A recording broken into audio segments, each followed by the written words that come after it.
Hello friends, today I am going to discuss a very general topic, that is, if there are no restrictions on printing money on any government, then why don't government print as much currency notes as they like? Let's find the answer to this question. The currency notes that we use do not have any intrinsic value. They only have their exchanged value.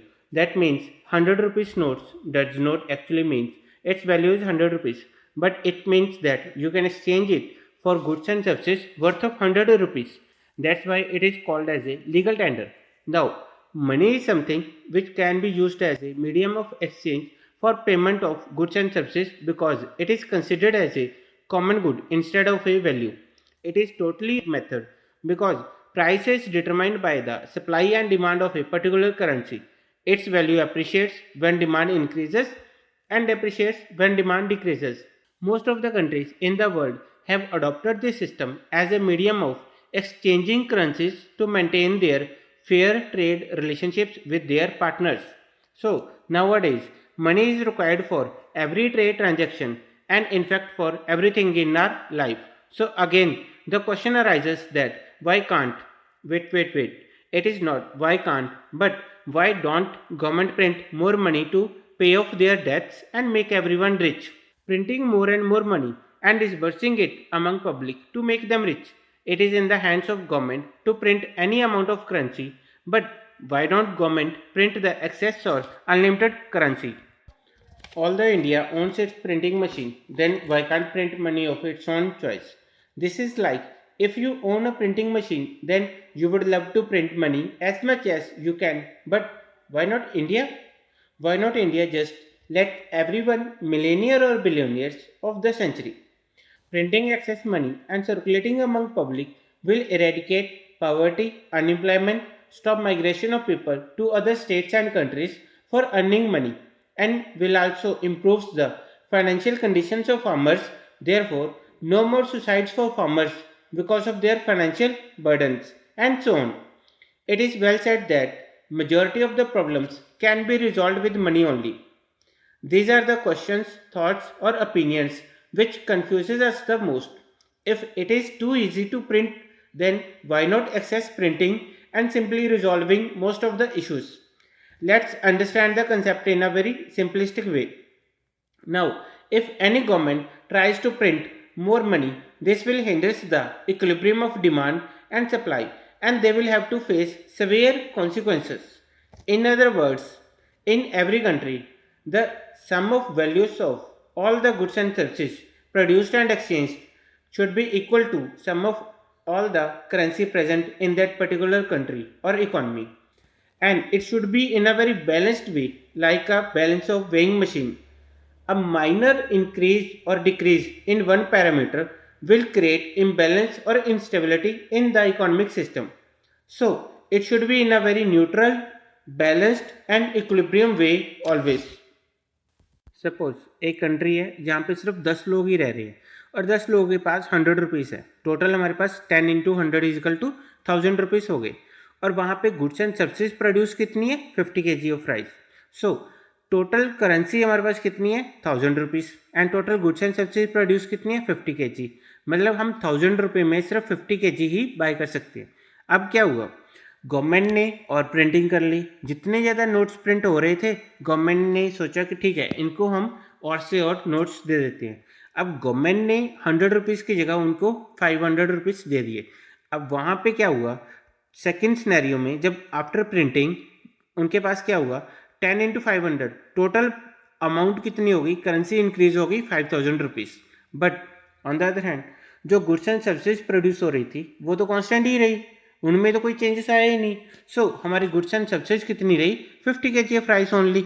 अब first scenario में जो चीज़ हम 1000 रुपये में खरीद रहे थे, second scenario में वही चीज़ हम 5000 रुपये में बाय कर रहे हैं. मतलब जितनी ज़्यादा से ज़्यादा हम करेंसी प्रिंट कर रहे हैं, अगर हमारी गुड्स एंड सर्विसेज कॉन्स्टेंट रहे ही हैं, उनमें कोई चेंजेस नहीं आया है, तो उनके प्राइजेस क्या हो रहे हैं, इंक्रीज हो रहे हैं. एंड प्राइजेस इतने ज़्यादा इंक्रीज हो रहे हैं that prices are touching the sky. This is what we called as inflation. और कोई भी देश ये नहीं चाहता कि मेरी एक कंट्री में सिचुएशंस आए. Similarly, if government prints more money compared to previous year, It will cause inflation as it is injected forcefully and free flow of economy will be in trouble. When we print more money, people will end up having more money to spend. Now, more people will go to market to buy things, which will make things more expensive, that is inflation. And no one ends up being richer practically in the end. Let's assume another situation where your country's currency is called as rupees. Value of currency in foreign exchange market is determined by demand and supply dynamics. If you buy iPhone from USA, your currency rupee will be sold for dollars and then the supplier gets the money in dollars. If there are a huge number of people buying US products, the demand for US products or US dollar will increase, hence its value will increase. On the other hand, your country has printed a lot of money and now it is suffering from a situation known as inflation, as explained already. Now, some people in US want to buy laptop from your country. As there is inflation, the price of laptop charged by your country's supplier will be higher in your currency, rupee, as the same laptop can be bought from another countries with lower prices. So, no American or no individual would like to buy the laptop from your country at a higher prices. In other words, Americans are not selling their dollars to buy your currency, that is rupee. Hence, there will be a sharp fall or sharp decline in the demand for your currency, rupee. As a result, the value of rupee will fall internationally. Hence, printing extra money doesn't help you at all at home or abroad. Every country understands this phenomena and thus they are always in a process of printing money but limited money, not the unlimited money. Let's have a look at what happens to those nations who have printed lots of money. After losing in World War I, Germany was adversely affected by huge borrowings and debts from other nations. They printed enormous currency to curb their debts and improve their physical deficits. But the inflation tends to increase, and inflation was so bad in Germany that money became worthless. Here, a child was using money as a toy. Money was used as wallpapers and to make kites. Then, so much money was needed, people had to carry it about in wheelbarrows. There were stories of people were stealing wheelbarrows but leaving the money behind. This was what happened in Germany. Their currency was devalued too much.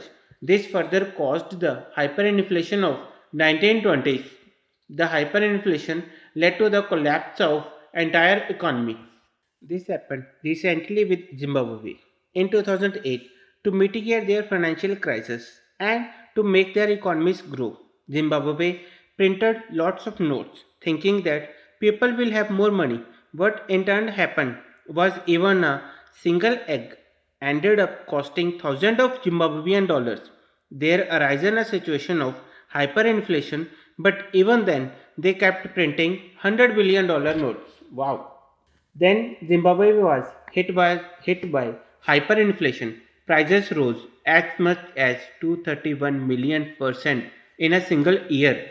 Imagine a sweet which cost just one Zimbabwe dollar before the inflation would have cost you 231 million Zimbabwean dollar a year later. 1 million Zimbabwean dollar could buy you only a beer can. Printing more money doesn't increase economic output. It only increases the amount of cash circulating in the economy. If more money is printed, consumers are able to demand more goods. But if firms have still the same amount of goods and services, they will respond by just putting up their prices. In a simplified model, printing money will just cause high degree of inflation only. If inflation will be very high, then it will become harder to make transactions. Prices will frequently change. High inflation creates uncertainty. Periods of high inflation discourages firms from investing and can lead to lower economic growth. Foreign investors will not trust the government and it will be very hard for government to borrow anything from anywhere.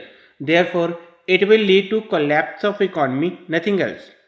Printing money could create more problems than it resolves.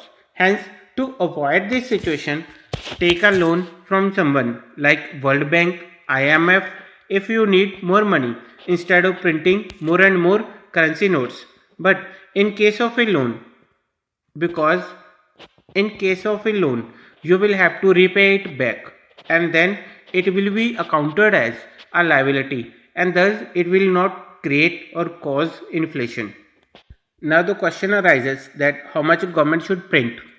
In most of the cases, the central bank prints approximately 2 to 3% of their total value of their GDP. This percentage depends on country's economy and may vary accordingly. Let's have a look how RBI prints. RBI prints on the basis of MRS, known as minimum reserve system in India, to maintain the adequate supply of money in the economy. The RBI prints the money as per the minimum reserve system.